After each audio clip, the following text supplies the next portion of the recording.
Hey guys, today I thought I would do a favorites video for you because I have not done one of these in a long time, and since the last time I did one, I probably use 1000% new products, so let's get into it. I have two favorite foundations at the moment, and one of them is the L'Oreal Pro Glow Foundation, and the other is the Rimmel 25 Hour. I'm not a huge fan of high-end foundations. I find that they don't really make that much of a difference. As far as drugstore foundations go, there are just so many good ones out there that I feel it's pretty unnecessary to spend $40 for a high-end foundation when you're going to go through it faster than any other product. If you ask me, this is the one thing that I go through more than anything else is foundation. The L'Oreal Pro Glow is a really beautiful foundation. It's got a really luminous finish. It's almost oily looking on some people, but I don't find for myself that it's too oily, especially if I set areas with a powder. I find that it looks really beautiful and natural, and the luminosity comes through the powder. I do find that I have been using shade 201, which is too light for my skin. I think I need to go down to 202 or mix in a little 203 with my 201 just to kind of add a little more depth. I've never had more comments about how pale I look than in the video that I used straight 201. But that doesn't have anything to do with the foundation. It's honestly my lighting. I had my lighting turned up way too high. The other drugstore foundation that I'm loving is the Rimmel 25 Hour, the lasting finish with comfort serum, and I use the color 100 Ivory. That's what I'm wearing right now, and I find that even though this color is ivory, it's perfect, and it's almost got like a grayish undertone. Like it's beige with like a hint of gray, but not in a gross way where my skin looks dead. It's more in a way where I just look healthy, and the color, it suits my undertone. I would say I have a relatively neutral to somewhat warm of an undertone, and this is perfect. It does oxidize throughout the day, so if you want something that's going to stay exactly the same as the color when you put it on your skin, this is not that. It does oxidize, so I have to bring it down my neck quite a bit, but it's one of my favorite foundations. A lot of people have asked me if this is worth the hype, and this is the Tarte Shape Tape Concealer. And I would have to tell you that I'm like 80-20 on it. I do love the coverage. I think it's an amazing concealer. I'm wearing it right now. You also get a ton in here. There's a lot of product in here. It's like 25 bucks, I think, for this size. It was in stock when I last checked. So I will try to link it in the description of this video if you guys want to check it out. I bought 5 of them because it always is out of stock, and that was before I even knew if I liked it. I just thought, I might as well buy a bunch of them because I want to use them on clients as well. The coverage is really nice. I do find that it's a tad dry. I almost wish it was like almost a little bit more luminous, because I do like to set my under eyes with a powder so that they don't move all day. I don't feel you necessarily have to set this, but I like to set my under eye concealer. It's just something that I personally am a fan of. I like to bake my under eyes. So I have been using the Tarte Shape Tape for about the last week or so. I do like it. The 20% I'd have to say is that it's almost a little dry, like it almost dries too fast. It's not bad. I do love it. I thought that I was gonna be like shitting my pants in love with it, and I'm just kind of pissing my pants in love with it. On top of my concealer lately, I have been using the RCMA No Color Powder, and you'll see this all over the internet, people talking about it left and right. It's $12 for this size from, I think I got it from Beautylish. Not 100% sure, but I'll link it down below. And this powder is, well, they say no color. When you first pull it out, it's white, but it blends away into nothing. Doesn't really leave a white cast on your face, but it does brighten like a mofo, because it is a bright white powder setting on top of your concealer, and then when you brush it away, of course it's translucent, but it still does add a brightness to your under eye, which I really like. And again, I have it on right now, only on my under eyes. I didn't powder the rest of my face because I wanted a luminous finish, because lately my skin has been looking so dry that I literally can't set my face, because number one, I get a million comments about how dry my skin looks, but number two, it does. Also on my list of favorites is Koko lashes. Now, if you've been following me for long enough, you know that I'm a huge fan of House of Lashes. I love Iconic and Siren. However, when you go through lashes like I do, you almost need them to be a little bit cheaper. I cannot justify spending, you know, any more than $10 on a set of lashes, which sounds really cheap for me, but I wear lashes every single day, and I just find that you're gonna spend, like, you know, if you do velour lashes, which I don't believe in mink lashes, I don't believe in using them. I believe in them, I believe they're real, but I don't personally support mink lashes. And I wanted to find a brand of lashes that are like synthetic or human hair that are inexpensive and that are beautiful, and that is Koko lashes. I get mine from ladymossbeauty.com, and I am not kidding you. I bought 13 pairs last week. They're beautiful, they are incredible. The lashes I'm wearing right now are the Lash Risque. I have a pair here, these are janky. This is what they look like. Obviously I've worn these about 10,000 times. I find that the lashes last a really long time too. I literally probably get like 15 to 20 wears out of them. You could probably even stretch it further than that if you knew the correct way to take them off, like if you really were super gentle with them and kind of cleaned them off every now and again. They're just an amazing lash. They're like $6 for a pair of lashes, which is so reasonable if you ask me. On the tone of brushes, one of my new favorite brushes is this Luxie 237, and it's such an interesting little brush. It's got a really long bristle, and it's very skinny down by the ferrule, and it's really pinched tight to where it flares out at the end. And because of that, it's almost floppy when blending, but I find that it makes blending so much easier, and you can get a really precise, really nice blended out crease. I used it today. This makeup look should either already be up or be going up soon, but I think I'll put the makeup look up first. And I just really like that brush. I believe I got it, I want to say it was in a BoxyCharm, or it was free. I didn't buy it. I don't know where it came from though. It came from some sort of monthly subscription service. I think it was BoxyCharm. But anyway, they're inexpensive and I really like the quality of them. For my brows lately, instead of using just the traditional Anastasia Dip Brow Pomade, I've been using the Ofra Semi-Permanent Eyebrow Gel. I really like this because this is the color khaki that I have on my brows right now, and it's just a nice neutral brown. When you see it in the container, well, in person, it almost looks kind of green. Trust me, it's not. I just really love the consistency of it. It's really soft but easy to work with. It doesn't dry out as quickly as my Anastasia Dip Brow.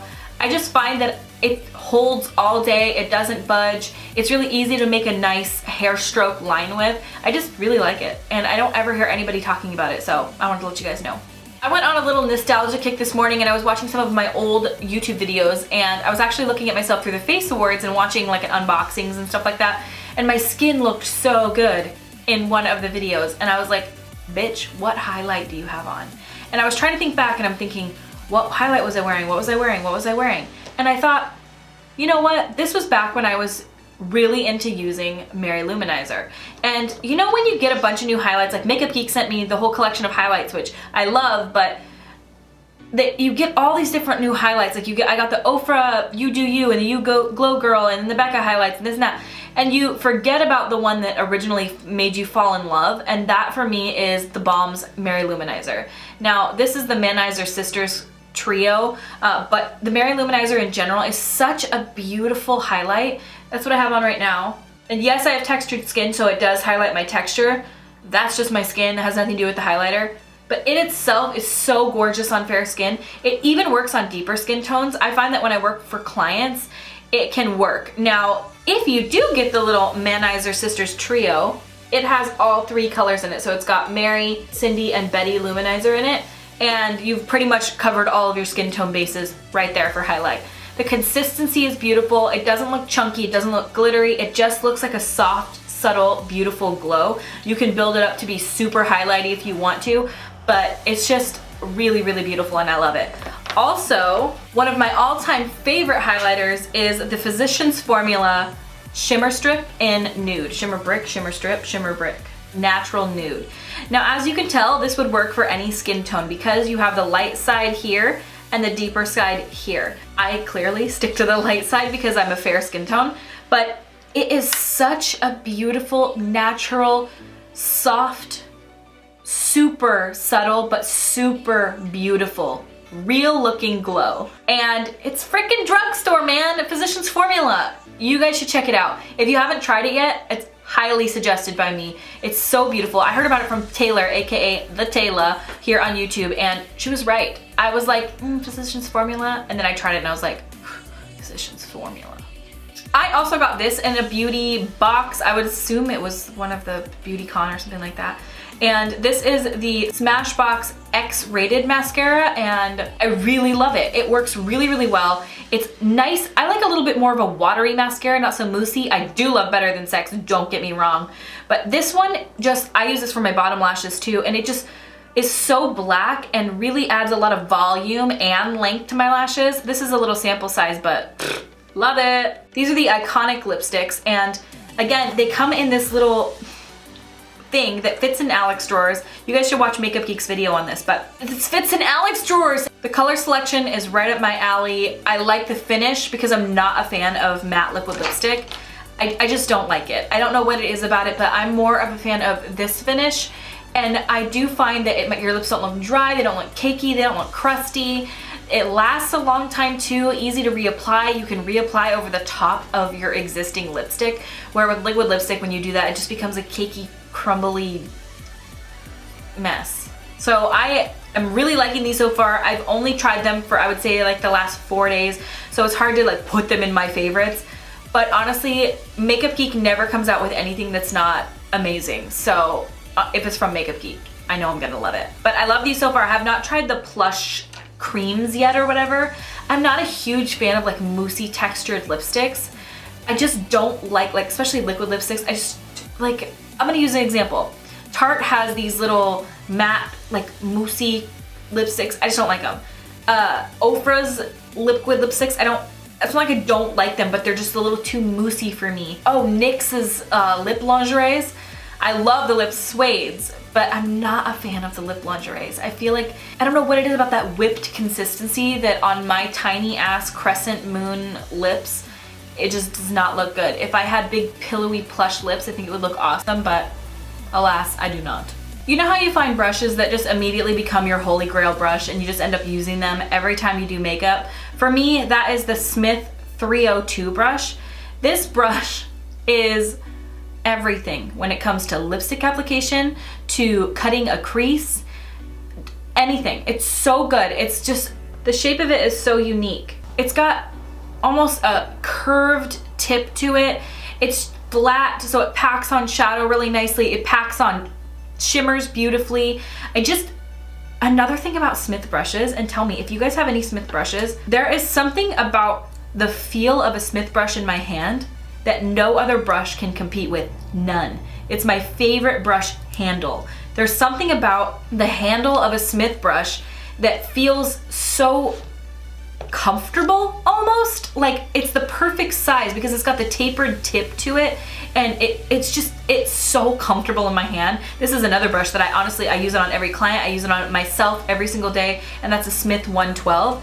It's incredible for powder application, for contouring, for blush application, everything. It's my favorite face brush that I own. Another product that has changed my lash game so much for the better are these little things, and I'm sure you've seen people using them online. I got mine from a company called Qosmedix, and that's Qosmedix. I will link everything in the description of this video. But before that, I was just applying my eyeliner with tweezers, Before that, I was applying my eyelashes with tweezers, and they're sharp. They don't have this big, easy to use handle. It's nice. They're a blunt tip. They're super easy to apply your lashes. You can hold on to them with the whole length of this little end here because it meets together for the whole length. I just love them, and I find that applying lashes on clients is easier and on myself is easier, and they're just really good. And the final product that I really, really, really love and I've been using a lot of is the NYX Micro Brow Pencil.